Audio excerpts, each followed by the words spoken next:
Hello, my name is Stephen Story from MadridTeacher.com, and I'm going to talk a little bit about error correction techniques that you can use in a classroom with English students. The aim of these error correction techniques is to get the students to self-correct, to notice their errors or to remind them of their errors, and sometimes to teach them about what they're doing wrong. Okay? They might make 5, 6 errors in the same sentence, so you always have to make a decision, you know, how many errors to correct, or whether to correct all of them. Okay, you might have, for example, in a sentence like, "Oh, Pablo, what'd you do this weekend?" "Dinner with your wife." Well, you have, you know, they might say dinner with your wife. Well, you have a pronunciation your wife, and you might have a past simple error, Spanglish error, possessive adjective error. Lack of a subject error, and you have to work your way through these if you want to correct all of them. Okay, you might just come out and you reformulate. You know, no, you had dinner with your wife, and you can do this for the other students in the class, or you can do it for the student. He'll notice the mistakes if he usually makes these mistakes. You can overreact with whose wife? With my wife. It's a bit of humor for the student. You can decide not to understand. You can say, "Excuse me, what?" Give them a look, you know. Ask them to repeat, you know. If it's an ingrained error, you can say, you know, stretch the sentence out a bit. I think it needs to be longer, okay. If there's a third person error, not in this case, you might say, "Hey, third person S," okay. To overdo it, you know. She go to the disco every Friday. She goes, okay. You might repeat the sentence up to the point that you want them to correct, you know. So, dinner with wife, dinner with, you know, something like this. You can use your fingers, finger counting. Dinner with wife, you know, what's this? Possessive adjective. You can point out as possessive adjective. Dinner with my wife, okay, or your wife, my wife, whoever's wife. Well, then, you know, you can point out the Spanglish error. The Spanglish error is, in Spanish, cene, dinner is a verb. But in English it's not, so, or at least dine. You can dine, but not dinner. So, but what's the verb that goes with dinner? Have dinner, or have dinner. But we're talking about the past, yeah? This gesture, the past. Not the future, not the present. You know, use these little gestures to demonstrate what you want them to understand or whatever. So have dinner with. And the subject, I have dinner with. But in the past, I had dinner with. Okay? And you work through these things. Okay? You might say something, "I went to the meeting market in my car," and the student says, "Oh, you're a car." Now, why is the student saying this? You know, you're not a car. You might say, "I am not a car, I'm a person." And give them a little humor and try to elicit the correct sentence, the correct structure. Well, I think the reason they're using this is because they're regressing to an easier grammar form, or easier structure, because they're not really comfortable, or they're not able to produce actively. They're not able to produce this present simple structure. So, okay.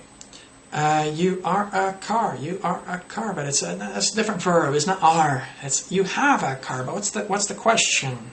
Do you need a subject? What's the subject? Or excuse me, what's the auxiliary? What's the auxiliary? Do you have a car? Okay, and this is how you can work through it. Okay. If there's a question word, what? Why do you have a car? So you have asi, auxiliary, subject, infinitive, auxiliary, do. Subject, you, have, infinitive, or quasi, a question word. Do you have a car? Why do you have a car? Okay? They might say something like, "You are a teacher." Okay? And you get, "No. Are you? Or you say, "Are you," with the finger counting, are you teacher?" And they might say, "No, turn it around. Are you are. Or you are teacher." And you get them to practice this infinitive thing. You elicit that because in Spanish they don't use these articles, so you get them to practice them because they'll learn them, and then they'll never use them until you practice them for a while. So you can drill this, you know. Are you pilot? Are you a pilot? Are you architect? Are you an architect? Engineer? Are you an engineer? And so on. They'll always say, like, not as big, not is not big. And what's the subject? It is not big. And you can drill. It's not, or it isn't, and you aren't, and you're not, and so on. Okay? There are a lot of pronunciation errors you can correct with this thing, you know? Germany, not Germany. It's my money. Obstacles, not obstacles, because in Spanish they say obstáculos. Okay? You can act it up a bit. You can say, I'm really sad about my new job. And you can say, oh, you're really sad.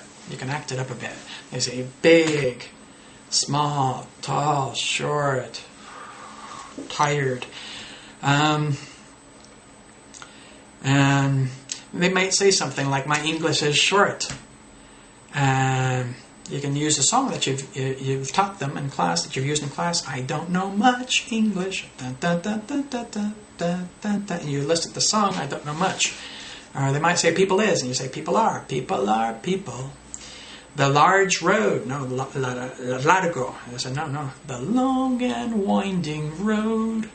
And don't be embarrassed by your poor singing skills, because I'm not, and they won't be if they learn something from it. They might say, in pronunciation, they might say coffee. I went to the coffee.